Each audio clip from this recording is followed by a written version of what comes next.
Shalom sahabat-sahabat firman kehidupan yang setia kepada Kristus. Semoga hari ini akan menjadi hari yang luar biasa dalam hidup saudara, dan kiranya Allah memberkati kita semua dengan kesehatan dan kekuatan yang diperbaharui.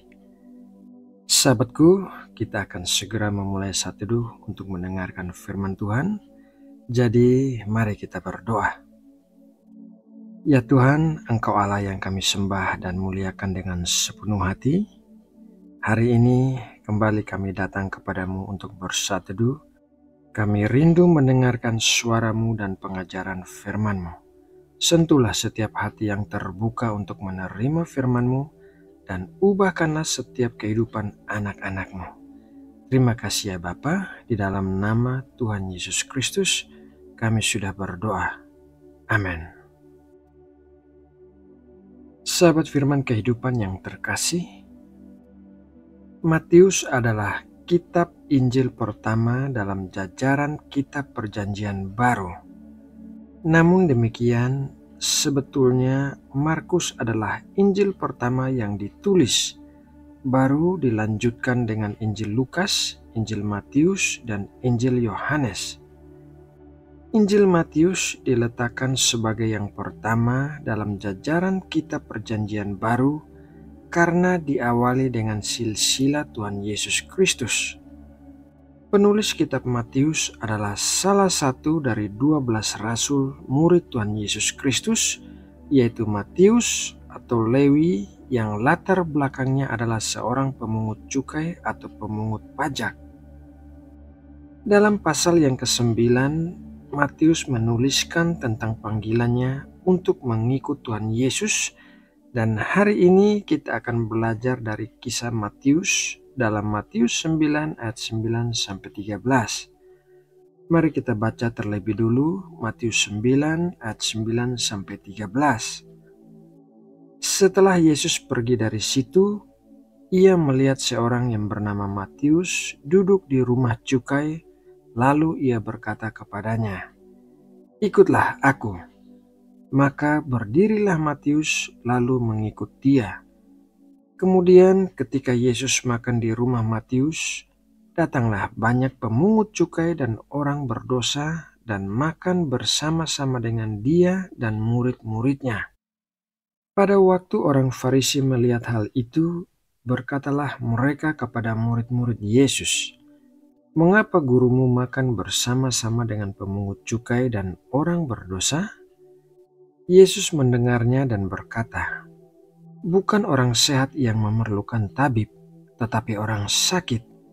Jadi pergilah dan pelajarilah arti firman ini. Yang ku kehendaki ialah belas kasihan dan bukan persembahan, karena aku datang bukan untuk memanggil orang benar, melainkan orang berdosa."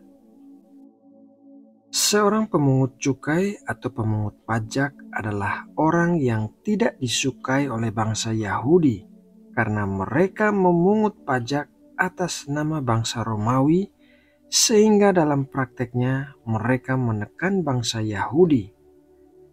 Sangat menarik untuk diperhatikan bahwa Tuhan Yesus memanggil Matius saat ia sedang melakukan pekerjaannya di rumah cukai. Beberapa hal yang bisa kita pelajari dari kisah itu antara lain adalah: hal yang pertama, mengikuti Tuhan Yesus selalu diawali dengan panggilan dari Tuhan terlebih dulu. Seperti yang dikatakan Rasul Paulus dalam Roma 3 ayat 10-11, demikian bunyinya, "Seperti ada tertulis, tidak ada yang benar, seorang pun tidak. Tidak ada seorang pun yang berakal budi, tidak ada seorang pun yang mencari Allah." Manusia tidak ada yang mencari Allah, tetapi Allah yang mencari manusia. Allah meletakkan kerinduan di dalam hati manusia untuk mencari dan menemukan Allah. Apabila tidak menemukan Allah, maka mereka akan merasakan kekosongan dalam hidupnya. Hal yang kedua, Tuhan memanggil di tempat kita berada. Matius sedang berada di rumah cukai saat Tuhan Yesus memanggilnya. Jangan berpikir bahwa Tuhan hanya ada di gereja atau tempat-tempat suci, tetapi Tuhan ada di semua tempat. Tuhan bisa memanggil kita saat kita sedang berada di tengah dosa-dosa kita atau di tempat yang penuh dosa. Kasih-Nya terlalu besar untuk tidak menjangkau kita di tempat di mana kita berada dimanapun itu. Hal yang ketiga, memiliki kerendahan hati. Setelah Tuhan Yesus memanggil Matius, hal berikutnya yang dilakukan oleh Tuhan Yesus adalah makan di rumah Matius bersama para pemungut cukai lainnya dan orang-orang berdosa. Makan bersama adalah tindakan akrab yang menekankan persekutuan dan penerimaan terhadap orang lain. Dan pada saat orang-orang Farisi melihat hal itu, mereka bertanya kepada murid-murid Tuhan Yesus, mengapa Tuhan Yesus makan bersama dengan para pemungut cukai dan orang berdosa? Dari pertanyaan ini, kita bisa mengetahui bahwa orang-orang Farisi itu memisahkan diri mereka dari sebutan orang berdosa. Mereka berpikir bahwa mereka tidak termasuk dalam kumpulan orang-orang berdosa. Dengan kata lain, mereka lebih suci daripada orang-orang yang sedang makan bersama Tuhan Yesus itu. Jawaban Tuhan Yesus kepada orang-orang Farisi itu adalah agar mereka pergi dan belajar bahwa yang dikehendaki Tuhan adalah belas kasihan, bukan persembahan. Alasan utama mengapa orang-orang Farisi merasa bukan termasuk kumpulan orang berdosa adalah karena mereka beribadah dan memberikan persembahan sesuai dengan hukum Taurat. Mereka berpikir bahwa apa yang mereka lakukan itu sudah cukup untuk membuat mereka diterima oleh Allah. Padahal hukum Taurat hanya menyatakan dosa, tetapi tidak bisa menyelamatkan seseorang dari dosa. Sebaliknya, belas kasihan Tuhan bisa menyelamatkan manusia dari dosa. Sahabat firman kehidupan yang terkasih, perbuatan baik yang kita lakukan maupun ibadah yang sempurna tidak bisa menyelamatkan kita. Kita harus menyadari bahwa semua manusia berdosa. Kita pun termasuk dalam kumpulan orang berdosa.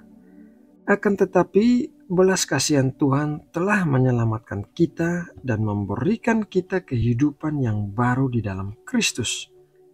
Oleh karena itu, marilah kita merendahkan diri kita di hadapan Tuhan dan menjalani kehidupan kita yang merupakan anugerah Tuhan semata-mata. Nah, sahabat yang terkasih, demikianlah renungan firman Tuhan hari ini. Mari kita berdoa untuk menutup renungan ini. Ya Bapa, terima kasih atas berkat firman-Mu hari ini. Firman-Mu adalah kekuatan bagi kami dan terang bagi jalan kami. Tuntunlah kami di dalam kehendak-Mu yang sempurna, dan ingatkanlah kami akan semua firman-Mu yang baru saja kami dengarkan. Biarlah kami menghidupi kehidupan yang baru, bukan berdasarkan perbuatan baik atau ibadah kami, melainkan dengan mengingat bahwa semuanya adalah karena belas kasihan-Mu saja. Terima kasih ya Bapa, di dalam nama Tuhan Yesus Kristus, kami sudah berdoa dan mengucap syukur. Amin.